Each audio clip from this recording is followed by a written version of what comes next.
12 KG এলপিজির দাম এখন 1306 টাকা। ঢাকায় গ্যাসের ভয়াবহ সংকট, অবৈধ সংযোগে সিস্টেম লস, ভারসাম্যহীন তিতাস।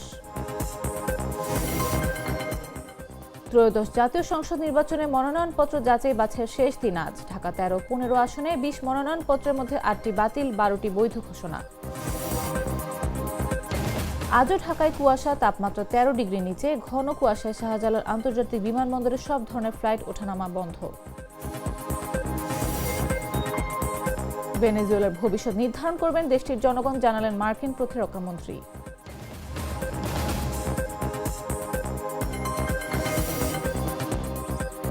এবং ভারতে বিশ্বকাপ খেলবে না বাংলাদেশ, আইসিসিতে চিঠি বিসিবির।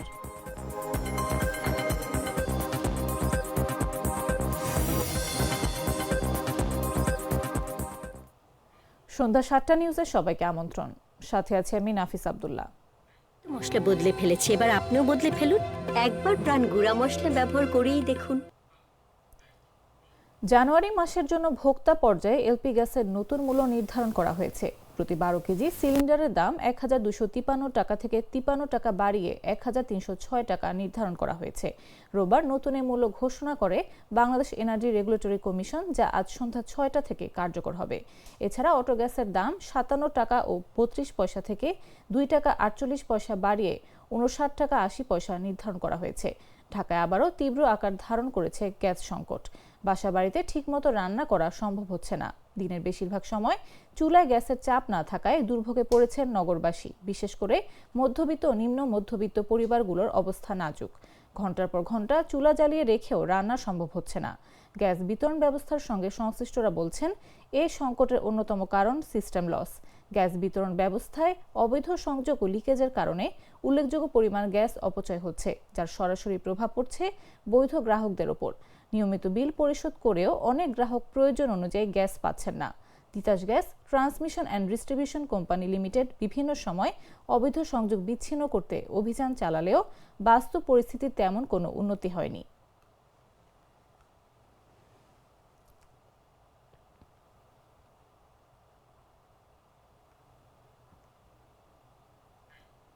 ত্রয়োদশ জাতীয় সংসদ নির্বাচন ও গণভোটে সম্ভাব্য প্রার্থীদের মনোনয়নপত্র যাচাই বাছাই কার্যক্রমের শেষ দিন আজ। সোমবার থেকে প্রার্থিতা বাতিলে রিটার্নিং কর্মকর্তার সিদ্ধান্তের বিরুদ্ধে ইসিতে আপিল শুরু হবে। তফসিল অনুযায়ী সারা দেশে 300 আসনের প্রার্থীদের মনোনয়নপত্রের সংখ্যা আজই চূড়ান্ত হবে। চলমান যাচাই বাছাই কার্যক্রম শেষে মোট বৈধ এবং বাতিল মনোনয়নপত্রের সংখ্যা প্রকাশ করবে নির্বাচন কমিশন। রিটার্নিং কর্মকর্তা বা সহকারী রিটার্নিং কর্মকর্তার সিদ্ধান্তের বিরুদ্ধে 5 থেকে 9 জানুয়ারি পর্যন্ত নির্বাচন কমিশনে আপিল করা যাবে।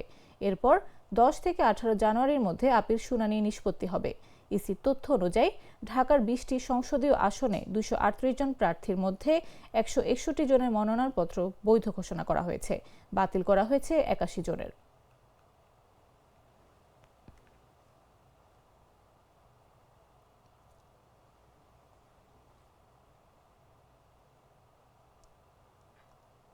মনোনয়নপত্র যাচাই বাছাইয়ের মাধ্যমে ঢাকা 13 ও 15 আসনে মোট 20টি মনোনয়নের মধ্যে 8টি বাতিল ও 12টা বৈধতা পেয়েছে বলে জানিয়েছেন আঞ্চলিক নির্বাচন কর্মকর্তা মোহাম্মদ ইউনুস আলী। রোববার দুপুরে রাজধানীর আগারগাঁওয়ের নির্বাচন কমিশনের ইটিআই ভবনে আসন দুটি যাচাই বাছাইয়ের পর তিনি গণমাধ্যমকে এই তথ্য জানান। 5 জন প্রার্থীর মনোনয়নপত্র বাতিল করা হয়েছে এবং 6 জন প্রার্থীর মনোনয়নপত্র বৈধ ঘোষণা করা হয়েছে। 188 ঢাকা 15 আসনে মোট 9 জন প্রার্থী মনোনয়নপত্র দাখিল করেছেন। গতকাল 3 জানুয়ারি তারিখে যাচাই বাছাইয়ে 6 জন প্রার্থীর মনোনয়নপত্র বৈধ ঘোষণা করা হয়েছে এবং 3 জন প্রার্থীর মনোনয়নপত্র বাতিল ঘোষণা করা হয়েছে। ঢাকা 13 ও ঢাকা 15 আসনে মোট 8 জন প্রার্থীর মনোনয়নপত্র বাতিল করা হয়েছে। মনোনয়নপত্র বেসিক্যালি 1% ভোটারের গড়মিল, সরকারি চাকরি হতে অবসর গ্রহণের 3 বছর অতিবাহিত না হওয়া, হলফনামার বিভিন্ন ত্রুটি, মনোনয়নপত্র যথাযথভাবে বিশেষ করে তৃতীয় অংশ পূরণ না করা ইত্যাদি কারণে মনোনয়নপত্রসমূহ বাতিল করা হয়েছে। পাশাপাশি 2 জন প্রার্থীর দলীয় মনোনয়ন সঠিক না থাকার কারণেও বাতিল করা হয়েছে। মনোনয়নপত্র বাতিল বা গ্রহণ উভয়ের বিরুদ্ধে আপিলের বিধান রয়েছে নির্বাচন কমিশনে। আগামী 5 থেকে 9 জানুয়ারির মধ্যে বাতিল বা গ্রহণের বিরুদ্ধে সংশ্লিষ্ট প্রার্থীগণ রিটার্নিং অফিসারের কার্যালয় হতে আদেশের কপি সংগ্রহ করে যথাযথ পদ্ধতিতে ঘন কুয়াশার কারণে ঢাকার হযরত শাহজালাল আন্তর্জাতিক বিমানবন্দরে 4 ঘন্টা কোনো ফ্লাইট ওঠানামা করতে পারেনি।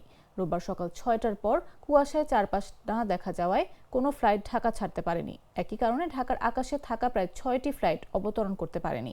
শাহজালাল বিমানবন্দরের নির্বাহী পরিচালক group captain SM. Ragib Samad বলেন, বিমানবন্দর ঘোষণা দিয়ে বন্ধ ছিল বিষয়টি তা নয়। সকাল 6টার পর থেকেই ভিজিবিলিটি ছিল না, কোনো ফ্লাইট উড্ডয়ন ও অবতরণ করতে পারেনি। পরে 9:52 ফ্লাইট চলাচল শুরু হয়। বিমানবন্দর সূত্র জানায়, বর্তমানে বেশ কয়েকটি ফ্লাইট ঢাকার আকাশে চক্কর খাচ্ছে। অনুমতি পেলে ফ্লাইটগুলো একের পর এক অবতরণ করবে।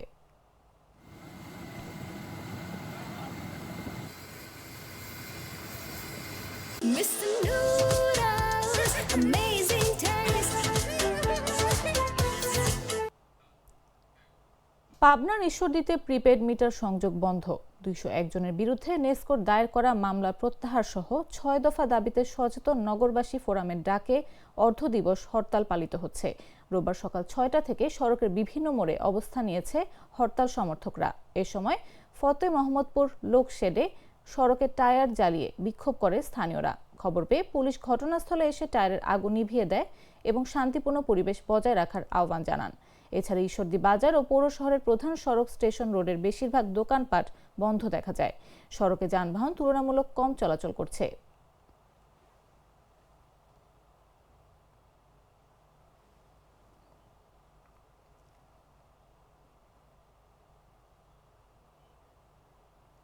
রাজশাহীর বাঘায় পদ্মার চরে বাড়িতে ঢুকে গুলি করে সোহেল রানা নামের এক যুবককে হত্যা করেছে দুর্বৃত্তরা।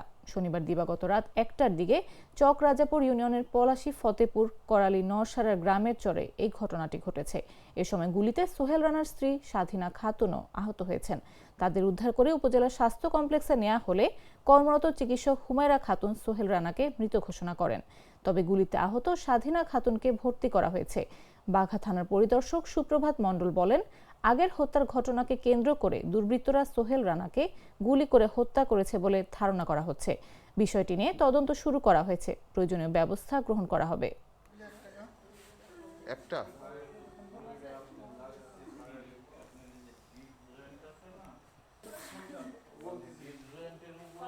দুধার চকলেটে একাকার হয়ে ওঠা প্রাণ লেয়ার। প্রাণ লেয়ার, সম্পর্কের মিষ্টি ম্যাজিক। জানাবো আন্তর্জাতিক সংবাদ।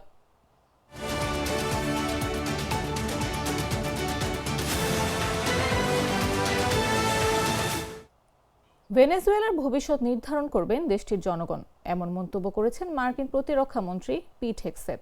সামরিক অভিযান চালিয়ে ভেনেজুয়েলার প্রেসিডেন্ট নিকোলাস মাদুরো ও তার স্ত্রী সিলিয়া ফ্লোরেসকে জোরপূর্বক আটকের পর যুক্তরাষ্ট্রের প্রতিরক্ষা মন্ত্রী বিবিসির মার্কিন সহযোগী সিবিএস নিউজের সঙ্গে কথা বলেছেন। তিনি বলেছেন, আমি আমেরিকার জন্য সেরাটাই চিন্তা করব। আমরা দেখছি এমন নারী পুরুষ রয়েছেন যারা আমাদের দেশের স্বার্থে নিজেদের জীবন উৎসর্গ করেছেন। ভেনেজুয়েলা নিয়ে পরবর্তী কী সিদ্ধান্ত হবে এবং সেটি কংগ্রেসে অনুমোদন পাবে কিনা সেই প্রশ্নের জবাবে পিট হেগসেথ বলেছেন, এটা ছিল আইন প্রয়োগকারী সংস্থার একটি অভিযান। আমরা এর সাথে কংগ্রেসকেও সম্পৃক্ত রাখব। তিনি আরও বলেন, এরপর কি হবে তা নির্ধারণ করবেন ভেনেজুয়েলার জনগণ। তবে নিরাপত্তা এবং সমৃদ্ধির দিক থেকে শেষ পর্যন্ত আমেরিকা এতে উপকৃত হবে। আমরা বিশ্বাস করি ভেনেজুয়েলার মানুষও এতে লাভবান হতে পারে।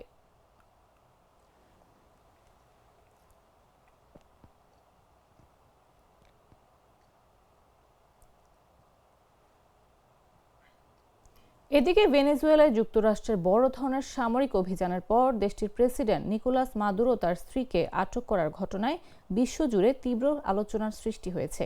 এই ঘটনায় কেউ কড়া ভাষায় নিন্দা জানিয়েছেন, আবার কেউ প্রকাশ্যে বা নীরব সমর্থনও দেখিয়েছেন। স্থানীয় সময় শনিবার ভেনেজুয়েলায় চালানো বড় ধরনের হামলার পর মাদুরো তার স্ত্রীকে আটক করে নিয়ে যায় মার্কিন বাহিনী। পরে জানানো হয়, নিউ ইয়র্কে মাদক সংক্রান্ত মামলায় তাদের বিরুদ্ধে অভিযোগ গঠন করা হয়েছে। ঘটনার পরপরই যুক্তরাজ্যের প্রধানমন্ত্রী কিয়ার স্টারমার বলেন, মাদুরোর শাসনের অবসান নিয়ে তার সরকার এক ফোঁটাও চোখের জল ফেলবে না। ভেনেজুয়েলার ঘনিষ্ঠ মিত্র রাশিয়া ও চীনও কড়া ভাষায় যুক্তরাষ্ট্রের সমালোচনা করেছে।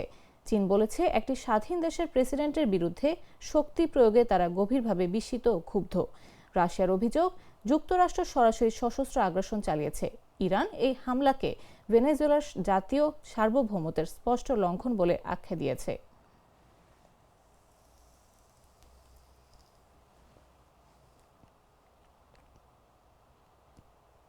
সংবাদ শেষ করব খেলার খবর জানিয়ে।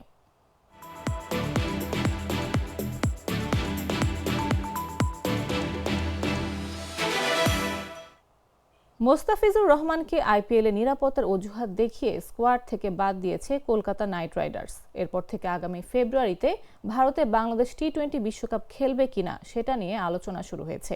এর মধ্যে রোববার আইসিসিকে ভেন্যু পরিবর্তনের দাবি জানিয়ে চিঠি দিয়েছে বাংলাদেশ ক্রিকেট বোর্ড। আজ দুপুরে 17 জন বোর্ড পরিচালক মিলে নতুন সিদ্ধান্ত নিয়েছেন আইসিসিকে চিঠি লেখার বিষয়ে। এরপর আইসিসিকে মেল দেয়া হয়। আইসিসিতে চিঠি প্রেরণ প্রসঙ্গে জাগো নিউজের সাথে আলাপে বিসিবি পরিচালক ও cricket operations chairman Nazmul Abedin Fahim জানান, আইসিসির কাছে চিঠি দেওয়া হয়েছে। তিনি আরও জানান যে বিসিবির দেয়া চিঠিতে মুস্তাফিজের বিষয়ে ভারতের কাছে ব্যাখ্যা দাবি করার কথাটি থাকছে না। বিশ্বকাপের আগে বিসিবি এটা নিয়ে মাথা ঘামাতে চাচ্ছে না।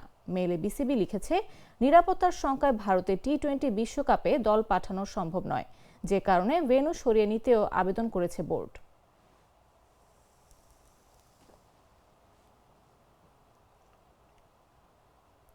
সংবাদ শেষ করার আগে শিরোনামগুলো জানিয়ে দিচ্ছি আরও একবার।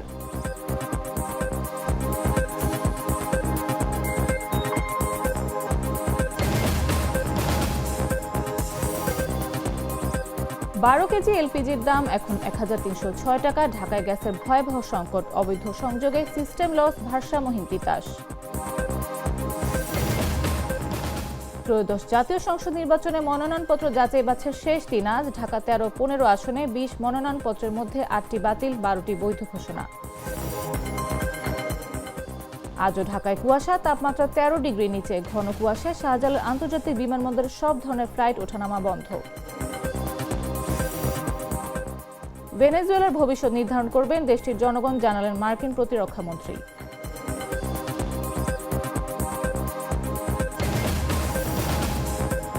এবং ভারতে বিশ্বকাপ খেলবে না বাংলাদেশ, আইসিসিতে চিঠি বিসিবির।